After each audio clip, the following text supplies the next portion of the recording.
Hello guys. Video को start करने से पहले मेरी आप सभी से रिक्वेस्ट है कि अगर आपने इस वीडियो का फर्स्ट पार्ट नहीं देखा है तो आप पहले प्लीज इस ड्रामा की स्टोरी एक्सप्लेनेशन का फर्स्ट पार्ट देखें फॉर बेटर अंडरस्टैंडिंग, जिसकी लिंक मैंने नीचे कमेंट बॉक्स में दे रखी है। बिना देरी के चलिए स्टार्ट करते हैं।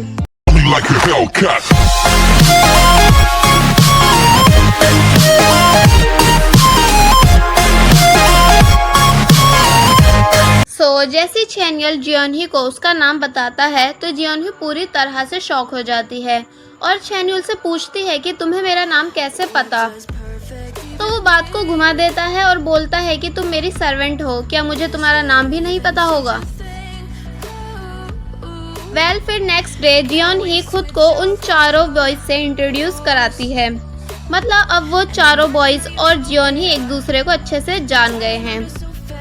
नेक्स्ट डे जियोनही की मुलाकात अपने फर्स्ट लव से होती है जिसने उसे रिजेक्ट किया था।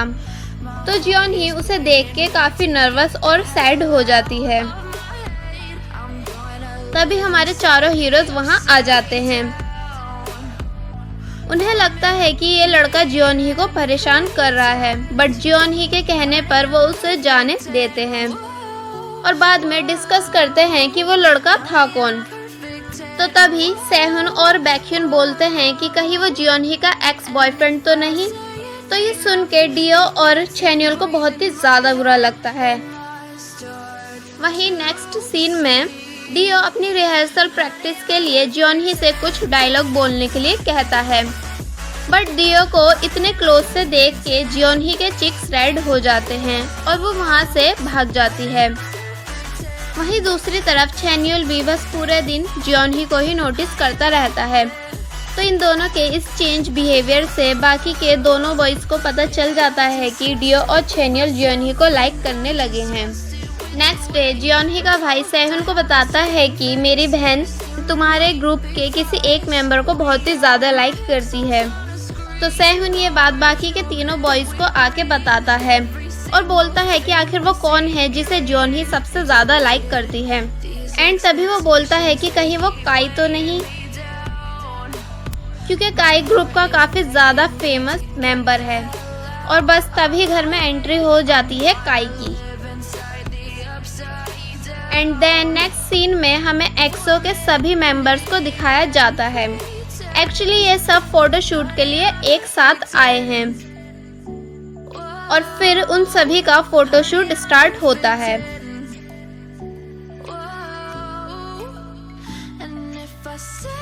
शूट के बीच में वो सभी बैठ के बातें कर रहे होते हैं कि तभी बैक्यून बाकी के सभी मेंबर्स को बताता है कि हमारे साथ एक सीक्रेट मेंबर और रह रही है जिसका नाम है जियोनही। तो बाकी के सारे मेंबर्स जियोनही से मिलने की जिद करते हैं। तो सबके इतना फोर्स करने पर चैनियल जियोनही को स्टूडियो में बुला लेता है जहां वो बाकी के सभी मेंबर्स से मिलती है और उन सभी मेंबर्स से मिलने के बाद बहुत ही ज़्यादा हैप्पी हो जाती है। देन चैनियल का फोटोशूट चल रहा होता है तो जियोनही उसे देख के स्माइल कर रही होती है कि तभी वहाँ काई आता है और जियोनही से बातें करता है, जिसे देख के चैनियल काफ़ी जेलस फील करता है। नेक्स्ट सीन में चैनियल अपने ग्रैंडपा के फेवरेट ट्री के नीचे वही लॉकेट ढूंढने की पूरी कोशिश करता है, बट उसे वो लॉकेट वहाँ भी नहीं मिलता है और बहुत देर तक बाहर ठंड में लॉकेट ढूंढने की वजह से उसे फीवर हो जाता है। तो जियोनही उसकी पूरी रात केयर करती है। ये सब देखकर डियो फील करता है कि इस घर में सिर्फ मैं हूँ जिससे जियोनही क्लोज नहीं है। सो वो फाइनली जियोनही से पूछ ही लेता है कि वो कौन है जिसे तुम घर में सबसे ज़्यादा लाइक करती हो। क्या वो मैं बन सकता हूँ जिसे तुम सबसे ज़्यादा लाइक करो। तो जियोनही काफ़ी शॉक हो जाती है। तभी वहाँ चैनियल आ जाता है तो डियो नर्वस होकर बात को घुमा देता है और रिहर्सल की लाइंस बोलने लग जाता है।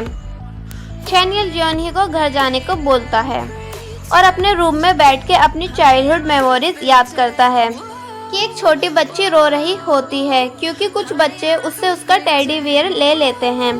तो चैनियल उसकी हेल्प करता है टेडी बियर वापस लाने में और वो छोटी बच्ची और कोई नहीं जियोनही ही है। मतलब ये दोनों चाइल्डहुड फ्रेंड हैं, बट ये बात अभी जियोनही को पता नहीं होती है। नेक्स्ट सीन में चैन्युल को पता चलता है कि सूहो अपने लेग की चोट को लेके बहुत ही ज़्यादा डिप्रेस में है। तो चैन्युल सूहो के लिए वरिड होके फिर से पागलों की तरह पूरे घर में लॉकेट ढूंढने लग जाता है। बट तभी चैन्युल को अपने ग्रैंडपा का एक सीक्रेट रूम मिलता है। कोइंसिडेंटली जियोनही भी उस रूम को खुला देख अंदर घुस जाती है और बस रूम का डोर लॉक हो जाता है। तो चैन्युल जियोनही पे काफ़ी गुस्सा करता है और फिर बातों बातों में जियोनही से फिर से वही क्वेश्चंस करता है और बोलता है कि कम से कम सोचने की कोशिश तो करो, मैं तुम्हें काफ़ी सारी हिंट्स दे चुका हूँ। बट जियोनही फिर भी कुछ नहीं समझ पाती है। तो चैन्युल पूरी तरह इरिटेट होकर उसे बता ही देता है कि मैं चैन हूँ, तुम्हारे बचपन का दोस्त, इस घर के ऑनर का ग्रैंडसन। सच सुन के जियोनही पूरी तरह शॉक हो जाती है। उसे बिलीव ही नहीं आ रहा होता है कि एक्सो ग्रुप का मेंबर मेरे बचपन का दोस्त है। तो फिर वो दोनों बैठ के बचपन की बहुत सारी बातें करते हैं और साथ में काफ़ी खुश भी होते हैं। वहीं बाहर सब परेशान हुए होते हैं कि आखिर ये दोनों गए तो गए कहाँ। और सबसे ज़्यादा परेशान ऑब्वियसली डियो ही होता है जब उसे पता चलता है कि ये दोनों पूरी रात से गायब हैं। तो बैक्यून डियो को काफ़ी समझाता है कि जियोनही चैन्युल के टाइप की लड़की नहीं है, वो तो उसे ऑलवेज बुले ही करता है। तो डियो बोलता है कि चैन्युल बुले उसे ही करता है जिसे वो लाइक करता है। तो बैक्यून बोलता है तो क्या तुम भी जियोनही को ही लाइक करते हो। तो डियो बैक्यून पे गुस्सा करता है और वहाँ से चला जाता है। वहीं जियोनही और चैन्युल उसी रूम में होते हैं और जियोनही को अपने भाई की आवाज़ सुनाई देती है। तो जैसे जियोनही और चैन्युल उठते हैं तभी रूम की लाइट कट हो जाती है और जियोनही डर के मारे चैन्युल पे गिर जाती है। और चैन्युल जियोनही के गले में ग्रैंडपा वाला सेम लॉकेट देख लेता है। मतलब ग्रैंडपा वाला लॉकेट स्टार्टिंग से ही जियोनही के पास था और चैन्युल उसे पूरे घर में ढूंढता फिर रहा था। और तभी जियोनही का भाई कोइंसिडेंटली गेट ओपन कर देता है। तो चैन्युल जियोनही से कुछ टाइम के लिए उसका लॉकेट मांगता है। तभी जियोनही के पास उसके फर्स्ट लव की वीडियो कॉल आती है। तो चैन्युल जियोनही से उसका फ़ोन छीन के उस लड़के से बोलता है कि अब मैं जियोनही का बॉयफ्रेंड हूँ, तो दोबारा कभी यहाँ कॉल मत कर देना। तो ये सब सुन के जियोनही काफ़ी शॉक हो जाती है। तो चैन्युल बोलता है कि तुम्हारा फर्स्ट लव ये नहीं था बल्कि मैं था, तो कल हम डेट पर जाएंगे आफ्टर योर वर्क। वहीं डियो चैन्युल की सारी बातें सुन के काफ़ी सैड हो जाता है। तो जियोनही काफ़ी खुश हो जाती है। बट एक्सो ग्रुप का मेंबर सूहो, जिसके स्टार्टिंग में चैन्युल की वजह से पैर पर चोट लगी थी, वो हॉस्पिटल से गायब हो जाता है बिकॉज उसके लेग की कंडीशन बहुत ही ज़्यादा ख़राब हो चुकी है। तो चैन्युल और बाकी के सभी मेंबर्स सूहो को ढूंढने में लग जाते हैं। तो चैन्युल सूहो को ढूंढने के चक्कर में अपनी डेट के बारे में भूल जाता है और जियोनही बाहर ठंड में बैठी हुई चैन्युल का वेट कर रही होती है। तो काफ़ी देर तक सूहो को ढूंढने के बाद फाइनली सूहो मिल जाता है। तो सभी मेंबर्स वापस वैन में घर आ रहे होते हैं। तो डियो को जियोनही बाहर ठंड में बैठी हुई दिखती है। तो बेचारा डियो काफ़ी सोचने के बाद चैन्युल को याद दिला देता है कि आज उसकी जियोनही के साथ डेट थी। फिर वह चैन्युल भागता हुआ जियोनही के पास जाता है और जियोनही से लेट आने के लिए सॉरी बोलता है एंड वो दोनों अपनी डेट एंजॉय करते हैं। वहीं डियो काफ़ी सैड हुआ बैठा होता है और जियोनही से रिलेटेड सारी मेमोरीज याद कर रहा होता है और सोचता है कि शायद कभी ना कभी वो दिन आएगा कि जब मैं किसी को लाइक करूं और रिटर्न में वो भी मुझे लाइक करेगी।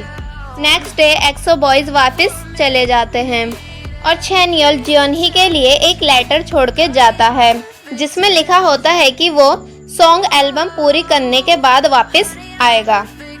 एंड आफ्टर 6 मंथ्स जब वो वापस चैन्युल के घर जाती है तो उसे वही राइस केक का बॉक्स रखा हुआ दिखता है जिसमें से वो राइस केक्स लेके खाने लग जाती है कि तभी कोई उसे वाटर बॉटल देता है और जैसी वो देखती है तो सारे एक्सो मेंबर्स वापस आ चुके होते हैं।